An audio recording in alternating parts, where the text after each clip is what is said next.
del caso Digno Ochoa con Jorge Belarmino Fernández. Belarmino es, además de un miembro fundador de la Brigada para Leer en Libertad, un escritor y militante de muchos años que estuvo sobre todo cerca del movimiento obrero, el FAT en particular. Bueno, en muchos, ni siquiera me voy a empezar a meter en la cantidad de luchas en las que ha participado. La Cooperativa de Cine Independiente, que es una especie de antepasado lejano de la Brigada, y otros muchos proyectos, pero que en el tiempo de Digno Ochoa ya estaba metido en la investigación periodística y le tocó conocer el caso cuando estaba recién ocurrido. ¿Quiere que lo entreviste o usted se lanza? No, me lanzo. Bueno, sí, pero quede usted por ahí por si se le ocurre algo, ¿no? Bueno, un saludo especial a Sonia, que es una de las hermanitas que desde hace años, a las que acompaño, hermanitas y hermanitos con los que acompaño, militantes, que ahora ya eran universitarios y ahora ya no son universitarios, ya es mamá, en fin, etcétera.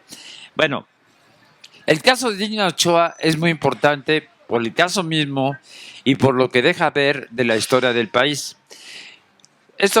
Su muerte sucede en octubre de 2001.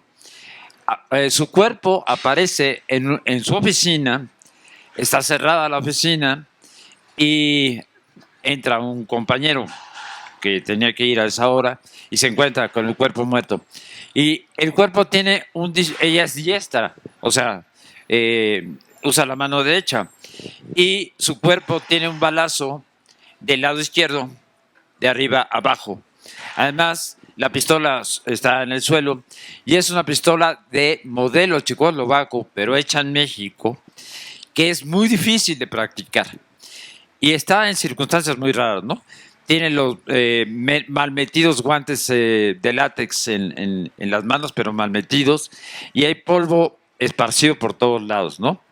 Y sobre una repisa, ahí cerca, descansa unas amenazas que habían sido mandadas al Centro de Derechos Humanos PRO, que es uno de los que hoy muy conocidos, ya entonces muy conocido, bueno, de amenazas que además dicen los dactilógrafos, ¿no? Los expertos en ese tema, por la letra, por el estilo, por incluso por todo, muestran uniprocedencia. Es decir, eso lo escribió alguien, ¿no? O sea, la misma persona. Y del poder, obviamente. Bueno, ¿por qué? Porque en ese momento los defensores de derechos humanos, aunque ya llevaban mucho tiempo trabajando, no habían evolucionado como hasta hoy. Y en ese momento había un sector muy pequeñito al cual pertenecía Digna, que se metía en lo que se llamaba los confines, es decir, en las cosas más gruesas de todas, ¿no? El levantamiento zapatista, cosas así los llamaban los de los confines. Y Digna era la más cerca de todas, ¿no? De todas las defensoras de derechos humanos. Yo digo allí en algún momento del libro que a Digna la mataron. Bueno, Digna muere también por 3 cosas. Porque es defensora de derechos humanos, porque es mujer y porque es pobre. Porque los defensores de derechos humanos de la época, de nivel nacional, de estos de los confines, no eran... Todos venían de las clases medias, ¿no? O ilustradas. Nótese, es 2001 y sin embargo, si hoy sucede eso, no creo que nos conmocionaría como entonces, porque hoy suceden casos a montones, ¿no? De una o de otra manera parecidos, entre ellos los de los periodistas. Pero en ese momento, en 2001, estamos muy al principio de la brutalidad que luego íbamos a conocer con el neoliberalismo. Y entonces, en ese momento, recuerdo, y lo cito ahí, nuestro criminal más brutal, del cual decíamos, no puede ser, ese tipo no puede ser, era uno, los que tengan edad se recordarán, el mochaorejas, ¿no? O sea, lo peor que conocíamos en México era un secuestrador que, como muestra, como prueba a la familia de los secuestrados, les enviaba una oreja. Bueno, eso era lo más grueso. A partir de la muerte de Dina Ochoa, empiezan a suceder las cabecitas cortadas y tiradas, las fosas, a partir de ese momento. ¿Qué sucedió en el año? ¿Qué pasa en ese momento? Hace un año, Fox ganó las elecciones.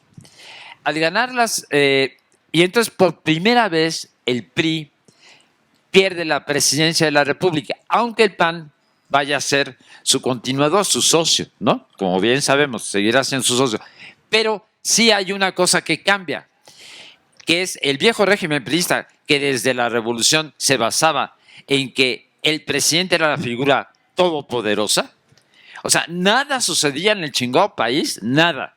Ni palomeaba hasta las presidencias municipales el ser presidente. Pero al dejar el PRI, eso se rompe, ¿sí? Ya no hay esta figura central.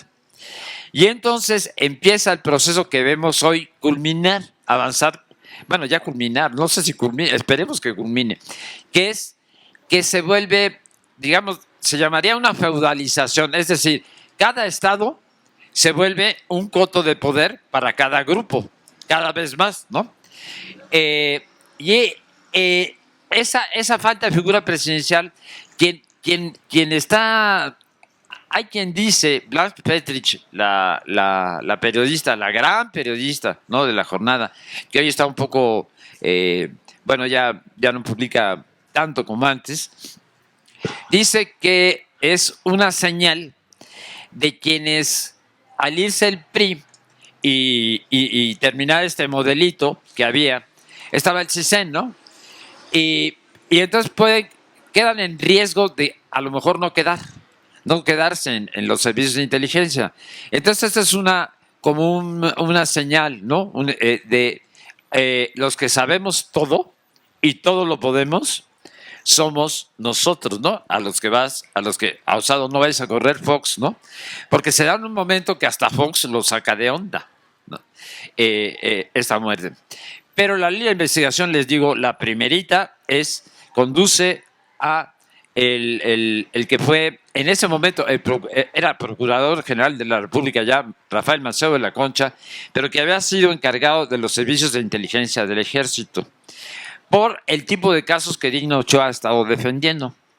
La segunda línea de investigación conduce a Guerrero, a los militares de una zona de Guerrero, la zona de Petatlán, porque Dina, por primera vez, han ganado al ejército un juicio. O sea, ha demandado al ejército de la zona por lo que le ha hecho a los campesinos ecologistas de Petatlán, de la zona sur de Guerrero.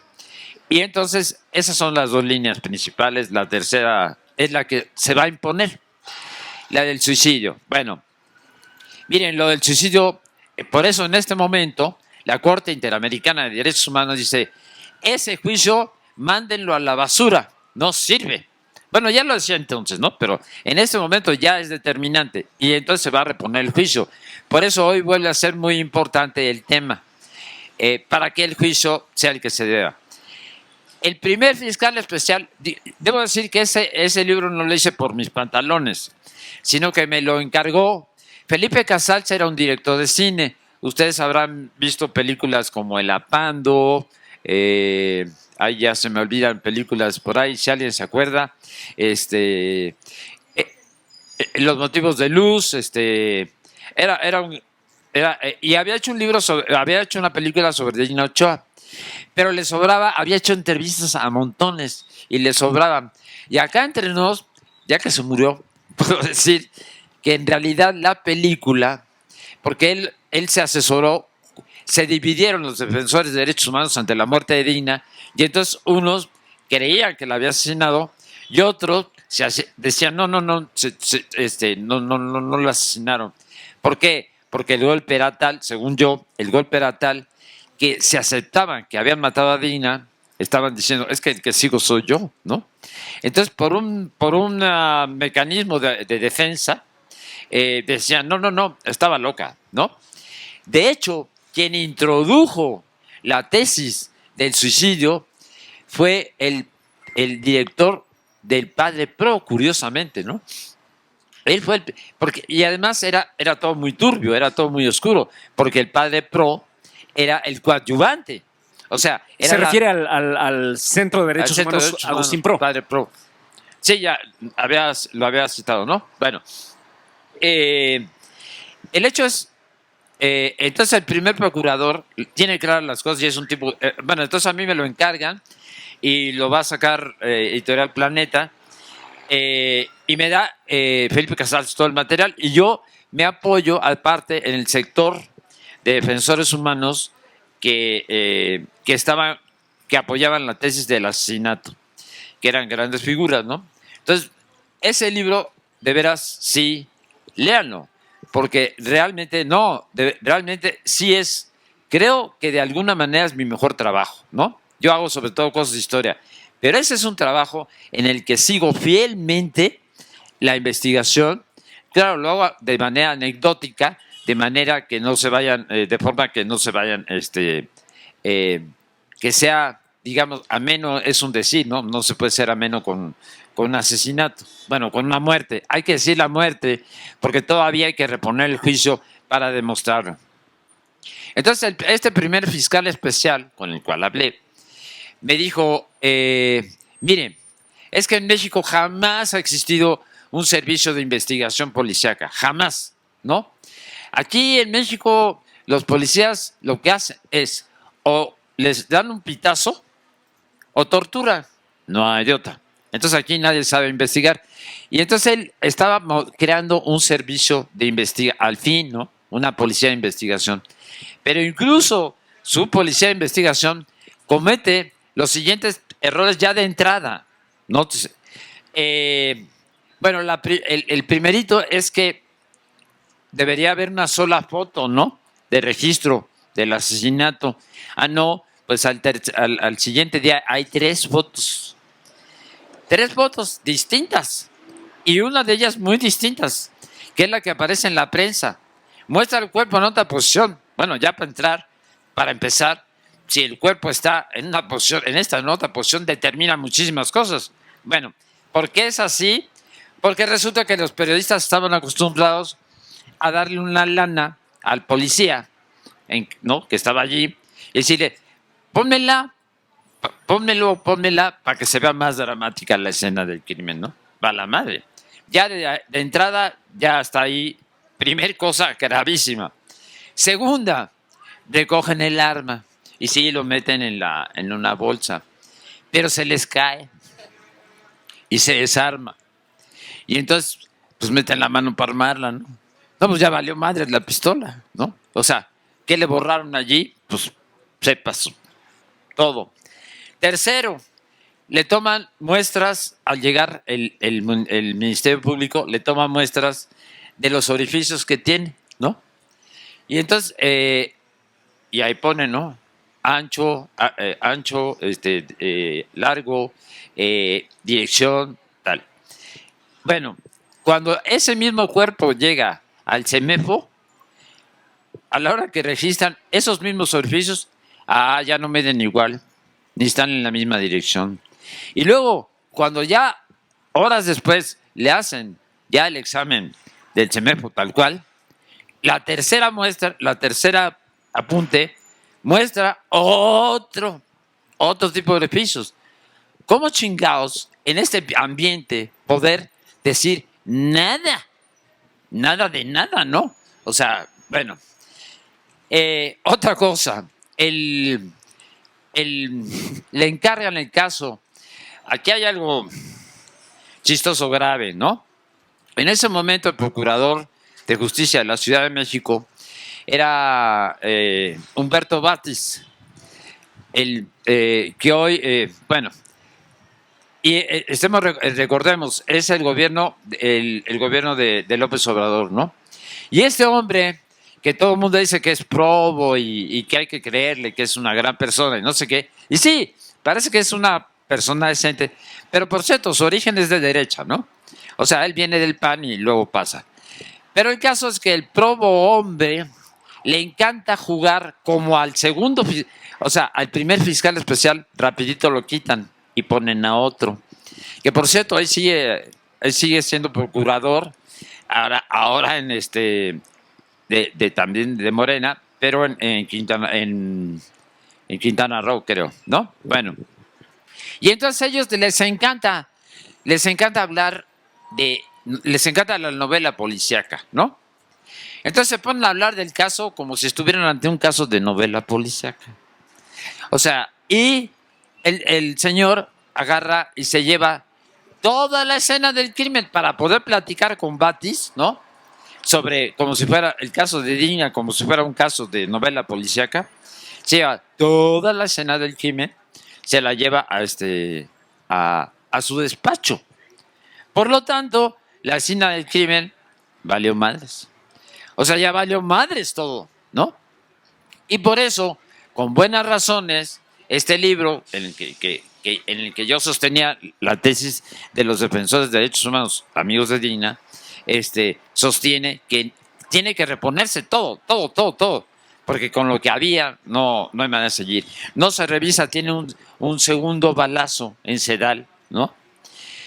La tesis del suicidio, bueno, ahorita les cuento la ignominia de lo que hicieron, bueno, pero lo primero es que, a ver, ella muere, imaginen que ella se suicidara y quisiera montar un numerito, porque, a ver, también es cierto una cosa, Digna Ochoa, esos defensores que les digo de los confines, ¿no? Normalmente trabajan un tiempo, ¿no? 2 años, 3 años, 4 años, y luego se van un rato para descansar, porque finalmente tienen otros orígenes, ¿no? No son hijos de campesinos, como en el caso de Digna. Entonces se van a descansar y Digna jamás descansa. Entonces imaginemos a una mujer o un hombre, lo que sea, ¿no? Metido en esos temas, realmente eso puede perturbar, ¿no? Pero ese sería el caso. Ella había sido, según ella, la habían secuestrado unas semanas antes y había sido un secuestro muy sutil. Pero vuelvo, si Digna se suicidó, como ellos dicen, para llamar la atención, pues lo primero que hace, yo me imagino, si yo soy ella, no presento una escena del crimen donde no me doy golpes, ¿no? Me doy golpes. O sea, porque ella me doy golpes por todos lados, alboroto todo, tiro todo, ¿no? Digo, para que sea creíble, ¿no? Pues no hay nada de esto, ¿no? Dice, no, bueno, era muy sutil. Y entonces ya el segundo fiscal lo tienen que correr y llega una tercera fiscal que se llama Margarita Guerra, que tiene un origen de izquierda, ¿no? Y que su hermano ha sido un filósofo muy importante y también de izquierda. Y la mujer, que ha tenido los máximos galardones en la academia, empieza a desarrollar una tesis de que Digna era una mentirosa. ¿Por qué? Porque Digna y la familia de Digna eran una bola de mentirosos ya de entrada, ¿no? ¿Por qué? Porque decían que tenía buenas calificaciones y Digna tenía un promedio de 8. Dice, no mames, o sea, Digna viene de una familia campesina creo que de 12 o 7, no me acuerdo, una familia. O sea, 8 es muy buena calificación. Para usted no, señora Margarita Guerra, que viene de una familia de muy bien, ¿no? Y que ha tenido todo a su mano. Bueno, pues para usted le parecerá una tontería. Y entonces lo que la señora hace es algo criminal. Mueve a todo el aparato de investigación, a todo, lo mueve al estado de Veracruz, a todo. Olvida las 2 primeras líneas de investigación y las mueven a todas al estado de Veracruz para probar que Digna estaba loca, ¿sí? Y entonces revisan desde sus exámenes, de sus calificaciones de cuando era chiquita. Todo lo revisan. Y luego ponen contratan a un psiquiatra que hace una investigación post-mortem. ¿Cómo se puede hacer la investigación psiquiátrica post-mortem de una persona? Bueno, y sí, el tipo es muy pilas, pero dice cada cosa. Entonces dice, por ejemplo, no hombre, es que Digna estaba traumada Desde el momento que su familia, que creo que era, no sé, me acuerdo, de 7 o 12, la deja, es la cuarta, creo, la deja con la abuelita. Dice, bueno, este pendejo, ¿qué? ¿Dónde nació, no? Obviamente nació en Las Lomas. ¿Qué no se entera que en México la costumbre más arraigada es dejar a los hijos con la abuelita? Pues ¿cuál abandono? Pues no hay abandono. Se quedaron con la abuelita, punto. Y luego, sí, así evolucionan con tontería y media y entonces terminan diciendo, se suicidó. Pero además, esta mujer, Margarita Guerra, ya tenía un antecedente que ya empieza a sonar no mal, sino peor que mal. Había muerto en circunstancias parecidas a Digna Polo Uscanga, que era un abogado que asesoraba a Ruta 100. Ya aquí ya les estoy hablando de la prehistoria para los que no tengan una buena edad, ¿no? Ruta 100 era el pulpo, había un pulpo camionero y entonces se consiguió que entrara una línea que era del gobierno y en esa había un sindicato muy poderoso y muy interesante, el de Ruta 100, y él era el abogado de Ruta 100. Bueno, y lo matan, ¿no? Bueno, perdón, se suicida asistidamente, ¿no? Pero que esa figura de suicidio asistido no existía. En México nunca habíamos oído hablar de él. Y esta mujer va a buscar en el FBI de Estados Unidos que sí tiene esa figura, suicidio asistido. O sea, quiere decir que alguien ayudó al suicida o la suicida, ¿no? Pero igual que en el caso Paul Uscanga, nunca dicen quién fue el asistente, ¿no? Para nada, ni siquiera buscan a un asistente. En el caso de Digna Ochoa, tampoco buscan un asistente. Simplemente se mató. Bueno, entonces, un poco quería volver al principio. Lean el libro, la verdad está, porque Digna Ochoa está de alguna manera relacionada también particularmente, no, bueno, sí voy a decir algo, está particularmente relacionada con el estado de Guerrero, ¿no? A través de los campesinos ecologistas que ha defendido, pero también porque conoce el caso del Charco y el caso de Aguas Blancas y demás. Y aparentemente estaba preparando un informe internacional sobre la situación de Guerrero. Cuando en las entrevistas que me pasó Felipe Casals se le hace una a Carlos Montemayor, otra vez le estoy hablando creo que en chino, porque ¿quién es Carlos Montemayor? Y esa es una omisión terrible, porque Carlos Montemayor es uno de los grandes escritores mexicanos que quedó oculto, que el neoliberalismo ocultó, pero lo sigue ocultando todavía hoy, ¿no? No podemos recuperar a uno de los mayores escritores que haya tenido el fin del siglo XX mexicano. Un gran traductor, por cierto, ¿no, Oscar? Un gran traductor del griego, por cierto. Es que se lo pregunto a Oscar porque su mujer es traductora del griego, ¿no? Bueno, pero no sabe. No. Bromeo. Y entonces se le pregunta a Carlos Montemayor que él escribió un libro que no se deben perder sobre la represión a la guerrilla de Lucio Caballas y Genaro Vázquez en Guerrero. Se llama... Guerra en el Paraíso. No, ¿cómo? Muerte en el Paraíso, ¿no? Guerra en el Paraíso. Guerra en el Paraíso. Es un libro estupendo. Dicen que es una novela y yo estoy seguro que no es una novela, es una crónica. O sea que todo lo que él cuenta allí tiene sostén, ¿no? Porque hace hablar a generales con nombre tal cual. Bueno, y cuando se le pregunta en 2001, vuelvo, estoy en 2001, se le pregunta, oiga, don Carlos, a esto se le puede llamar que estamos entrando en un proceso de colombianización en México. Dice, no, dice, nada que ver, dice, en Colombia los narcos tienen el poder que tienen porque hay regiones enteras sustraídas o por la guerrilla o por el propio narco al poder del Estado. En México no. Pero dice, y debemos llamarlo caso Guerrero, solo Guerrero. Es decir, en 2001 estamos hablando de que lo que luego viviría el resto del país, lo que hoy tenemos, ¿no? En ese momento solo sucede en Guerrero. Esta gran sociedad que siempre hubo, pero bueno, que en ese momento alcanza el tono de la guerra contra el crimen organizado, como la llamó Calderón, alcanza esos niveles en todo el país después, ¿no? Pero en ese momento es solo el caso Guerrero. Entonces veamos la velocidad en que se produce lo que hoy tenemos, ¿no? La mierda que hoy tenemos en términos de la violencia.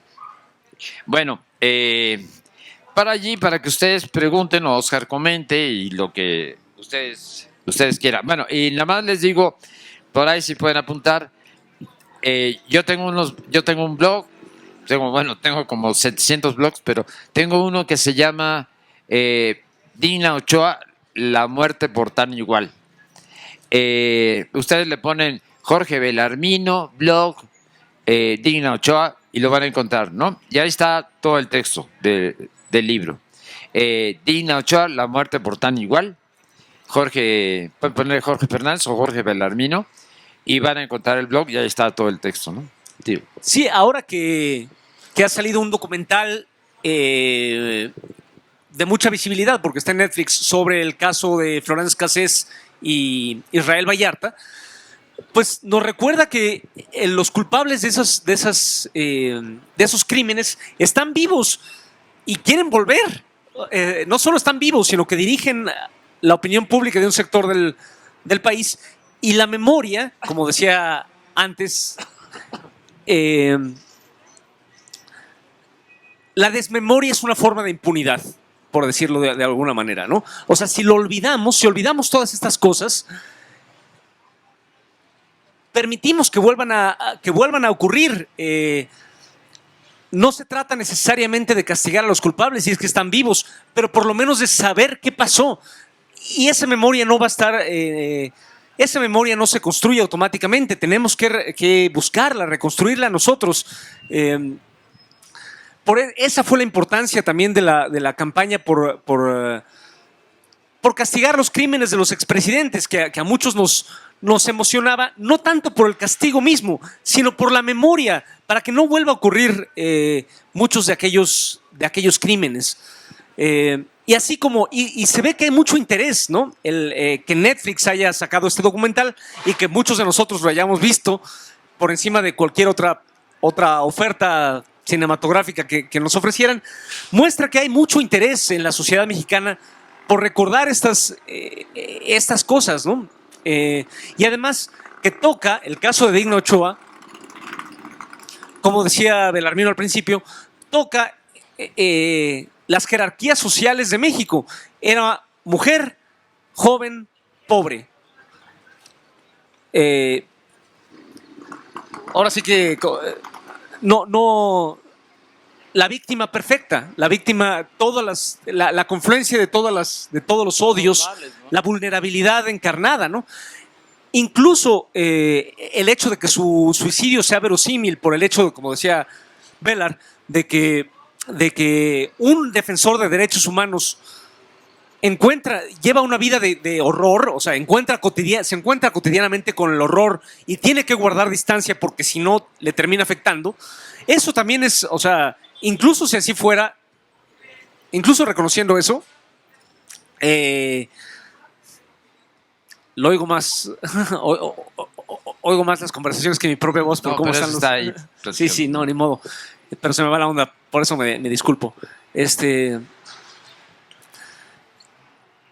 Muestra hasta qué grado son vulnerables los defensores de los derechos humanos. O sea, que sea verosímil que una persona en la plenitud de la vida y en la plenitud de su carrera se pueda suicidar y que haya gente que lo crea porque pues está cabrón, eso en sí mismo es ya un crimen. O sea, eso no deja de ser un crimen de cómo viven los defensores de derechos humanos entonces y hasta la fecha, ¿no? En nuestro país. Y como dice Belar, se conecta también con los asesinatos más recientes, por ejemplo, de periodistas. Y pues dice Belar, lean el libro, donde, pues si lo consiguen, excelente, pero está un poco difícil, pero pronto lo vamos a tener en la Brigada para Leer en Libertad. Lo van a poder, si no se los podamos dar en la mano, lo van a poder descargar de la página de la Brigada para Leer en Libertad, junto con 250 títulos que tenemos ahí. Hay algo que es muy emocionante en este momento, por ejemplo, contando esta historia. Yo no estoy contando una historia pasada, estoy contando una historia que puede volverse presente, ¿sí? O sea, que puede transparentarse. Porque hoy en México todo está por hacer, por transparentar. Como bien dijo Oscar, y no se le puede dejar toda la tarea al presidente del país, ¿no? Digo, él hará su tarea, pero o somos la sociedad en su conjunto quienes nos movemos o no va a pasar nada. Y allí Oscar recuerda cómo el año pasado se reunieron firmas para el referéndum, ¿no? Contra exfuncionarios. Eso no lo organizó Morena, no lo organizó la sociedad civil. Y no me acuerdo cuántos millones, ¿te acuerdas, Penagos? No sé, me acuerdo si 3,5 millones o 7 millones o no sé cuántos juntaron. O sea, un número muy significativo, ¿no? Y fue la reunión, ¿cuánto, Alicia? O 2,5. Bueno, es un número muy significativo trabajando desde la sociedad civil. Hoy estamos invitados, cada uno de los que estamos aquí, ya tenemos derecho a no ser entes pasivos, ya somos entes activos. Y entonces también, bueno, en este caso de Digna Ochoa, yo los invito que cada vez que quien se encarga ahora del caso, que ahora no sé bien, los invite a salir a la calle, a pedir por Digna Ochoa, salgan, igual que salimos con los 43 y tal vez tengamos que seguir saliendo con los 43, aunque el avance ha sido notable con el último informe, de todas maneras quedan cosas allí, ¿no? Entonces, ahora es el momento de salir para todo, para eso, para la defensa de la reforma eléctrica, y no solo eléctrica, también, porque también involucra el litio, en fin, ¿no? Entonces, este es un momento, en realidad estamos hablando del pasado, pero para ver hacia el futuro. Este es el momento del futuro.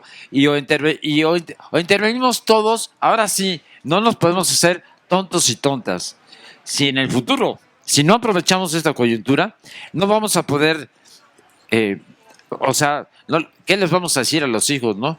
Ah, no, pues es que fueron omisos, fueron omisos nosotros. Entonces es el momento de no ser omisos, ¿no? El momento de decir, las decisiones las tomamos todos y todas. Bonito final demagógico que me aventé, pero pues bueno. No sé si alguien tenga una pregunta, queja, comentario, declaración de amor que hacerle a Belar. Este es el momento. Porque si no va a seguir hablando. Y es mi compañero y amigo, palabra, ¿no? Entonces sí, qué bonito muchacho. Qué eufemismos. Sí, acérquese para que se oiga en la posteridad, ¿sí? Gracias.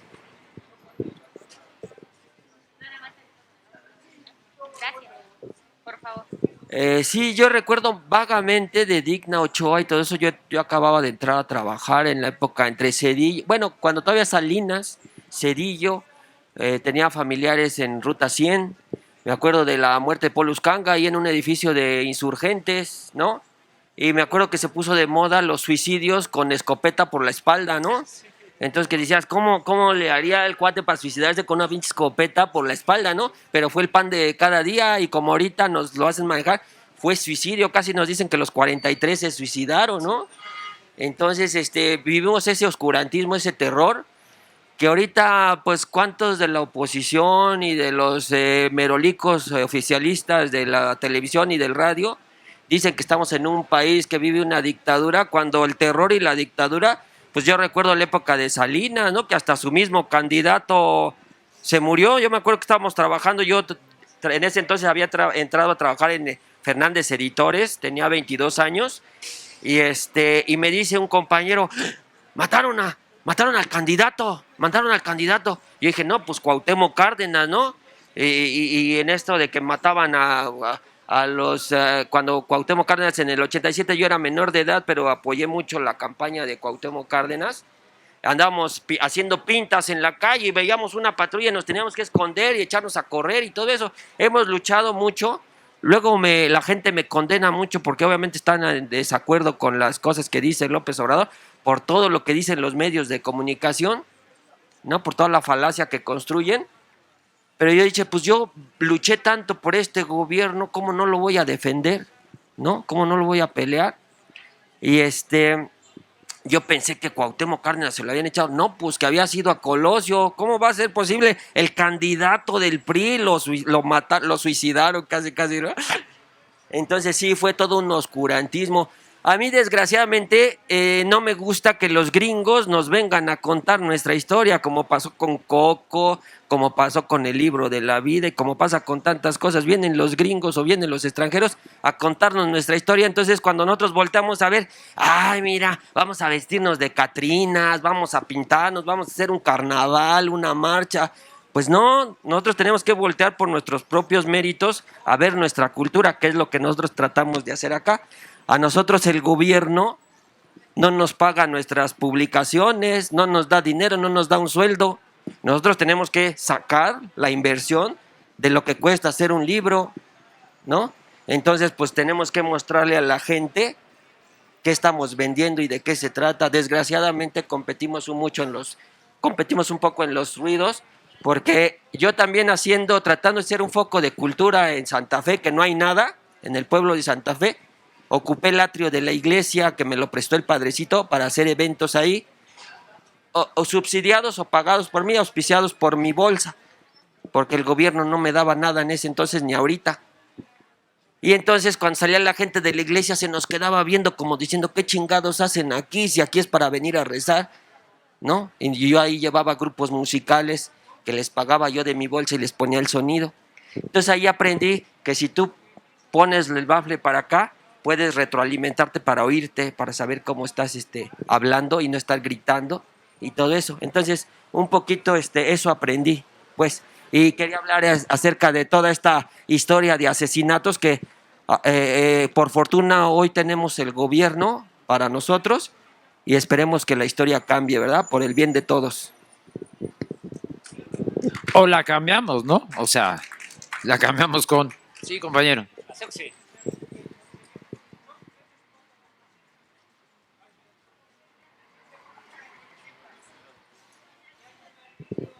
Hola, buenas tardes. Yo estaba pasando porque vine por un paquete y los escuché y me quedé a escucharlos. Yo soy de un pueblo, soy tepehua, de un pueblo de la Huasteca de Hidalgo, y recién terminé de estudiar Derecho.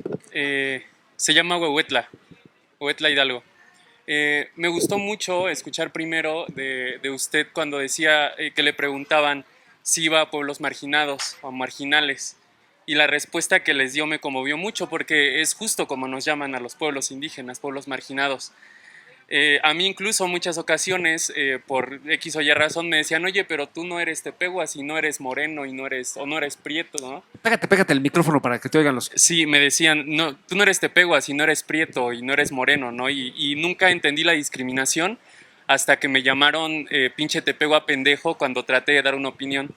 Después, pues, escuchar a personas como ustedes precisamente me inspiraba, sobre todo a defensores de derechos humanos, y actualmente tengo la oportunidad de colaborar en una asociación. Me gustó mucho el que usted dijera que no podemos permitirnos ser entes pasivos, sino activos, porque si no, en el futuro, ¿qué le vamos a decir a las generaciones que sigan?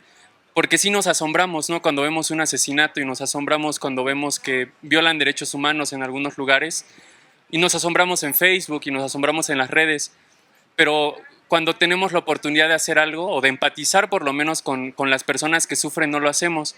Creo que el leer a las personas, el escucharlas, el saber lo que sufre el otro, el que me pueda contar cómo está viviendo lo que está viviendo y que tal vez yo no lo vivo, me puede permitir a mí imaginarlo, me puede permitir hacer algo, me puede permitir darle el espacio, tal vez comprenderle. Y el hecho de que ustedes creen estos espacios, la verdad es que es muy inspirador. Y permite que todas las personas puedan conocer, ¿no? Puedan conocer lo que el otro está viviendo, porque nunca nos damos esa oportunidad. Y creo que es algo importantísimo que debemos hacer todos los días. Tal vez antes no empatizábamos con los 48, no empatizábamos con las mujeres que nos decían es que sufrimos acoso en las calles, no empatizábamos con los niños que decían, es que no me gusta que me trate así mi tío o mi tía. Pero entonces, ¿qué tenemos que hacer? Tenemos que escucharles, tenemos que empezar por escuchar y tenemos que empezar por tratar de entender a las demás personas. La lectura es una muy buena forma de hacerlo, los videos, escuchar cuando alguien nos cuenta la lucha que vivió, la persecución que incluso pudo haber vivido. Entonces yo les invito a todas ustedes y a todos ustedes a que lo sigan haciendo, que apoyen a que sus hijos lo hagan, que apoyen sobre todo eso, porque es bien bonito escuchar y es bien bonito entender y es bien bonito ponernos un poquito tal vez en los zapatos de las otras personas y que tal vez nunca nos toque vivir lo que otros viven. Pero hace poco pasaba por unas calles del centro y veía que hay un campamento indígena, creo que de Oaxaca o de Guerrero, no me acuerdo, de Oaxaca. Y ya la gente pasa y como si ellos no existieran. Y algunos pasan y, ay, es que cómo es posible que tengan aquí la calle pues infestada, ¿no? Y la verdad es lamentable que las personas indígenas tengan o tengamos que venir a la Ciudad de México, al centro, para hacernos escuchar, porque tal vez hasta la montaña no nos escuchan. Es triste, pero sería muy bueno que todas las personas que sí tienen tal vez más cerca los servicios, más cerca las instituciones, cuando se encuentren en la calle con una persona que tal vez viene a marchar o que tal vez viene a gritar por sus derechos, le escuchen, le apoyen, le tengan empatía, no le rechacen y cuestionen por qué lo está haciendo, qué es lo que esa persona está viviendo que tal vez yo no estoy viviendo, y de esa manera pues lograr un avance. Muchas gracias por todo el trabajo que realizan. Sí, la compañera. Sí, por cierto, la brigada no es el único que organiza eventos, ferias y demás. Aquí es la brigada y a través de ella el gobierno de la ciudad, pero es la alcaldía, ¿no? Y la mayoría de las actividades aquí programadas son de la alcaldía. Y aquí hay compañeros que trabajan con editoriales que no son comerciales, ¿verdad, compañeros? ¿Me equivoco? No. Bueno, nada más para eso. Sí. Gracias, buenas tardes. Yo me llamo Susana, soy jubilada, les quiero comentar, y esto por una razón. En realidad son dos aspectos los que yo quiero comentar. El primero pues es agradecerles. Debo decirles que yo en la etapa de pandemia me consolé un poquito con la Brigada para Leer en Libertad. Siempre me ha gustado leer y en alguna ocasión, es una pequeña anécdota, estaba yo revisando en mi teléfono y de repente me sale el anuncio de la brigada y me llamó un poco la atención. Y me llamó la atención, a lo mejor en ese momento, ni tanto por la temática que iban a presentar, sino porque Marina Taibo estaba contando una anécdota que vivió con Juan Manuel Serrat. Y como yo soy fiel seguidora de Juan Manuel Serrat, pues ahí me quedé plantada. Y después de eso me llamó un poco la atención al revisar toda la temática, todo lo que manejaban en la brigada, porque aunque yo era lectora no conocía. Y aunque muchas veces fui a la feria del libro en el Zócalo, en el Palacio de Minería, quiero decirles que en estas últimas ferias yo identifico una libertad y no me siento enclaustrada en los pasillos del Palacio de Minería, y donde escuchar una conferencia con algún autor necesitaba yo hacer una filísima y demás. Estos foros son muy importantes y yo les agradezco infinitamente que un poco por la pandemia, pero me hice seguidora de la Brigada para Leer en Libertad. Siempre fui seguidora de Paco Ignacio, de sus libros, pero en ese momento para mí fue un descubrimiento y fue algo muy significativo. Yo no sé si ustedes midan la magnitud de lo que ustedes representan para nosotros, pero yo en este momento se los quiero expresar, ¿sí? Y por otro lado, en relación a lo que estaban comentando de del libro de Digna Ochoa. Yo creo que es una injusticia más, como tantas que tenemos, ¿no?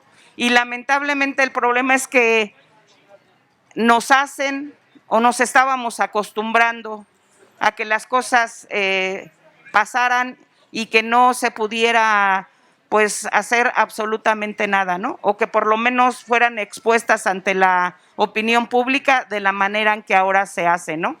Siempre tenía que ser en lo oscurito y bueno, pues sabemos casos y casos y casos y casos, ¿no? Yo creo que seguramente sí se va a retomar el caso, así como está en este momento lo de Florence Cassette, seguramente va a tener que trascender y entonces pues tendremos que saber la verdad realmente. Muchas gracias por todo lo que nos aportan. Bueno, un leve comercial que les debo a los compañeros del Fondo de Cultura Económica que están aquí en la primera mesa al centro, porque como a lo mejor iba a hablar de otro tema, entonces les pedí que trajeran un libro que está editado en la colección Vientos del Pueblo, ¿no? Entonces, bueno, lo trajeron especialmente para eso. Entonces, bueno, ahí hay un libro que se llama El fin de la independencia. Si ustedes quieren comprarlo, mío. Y hay uno del señor. El del señor no lo compren. No, el del señor sí. Cuesta 17 pesos. Ya se presentó aquí ese, ¿no? Y bueno, si quieren comprar el mío, que creo que es un poquito más caro, pues obviamente, ¿verdad? No, porque es más gordo. Ahí está. Sí. Ahí están los dos. Entonces, bueno, si quieren ustedes pasar. Y compañera, le dejo a usted los bártulos, les dejamos a usted los bártulos, ¿no? Y muchísimas gracias por quedarse. Han sido ustedes un público excelente.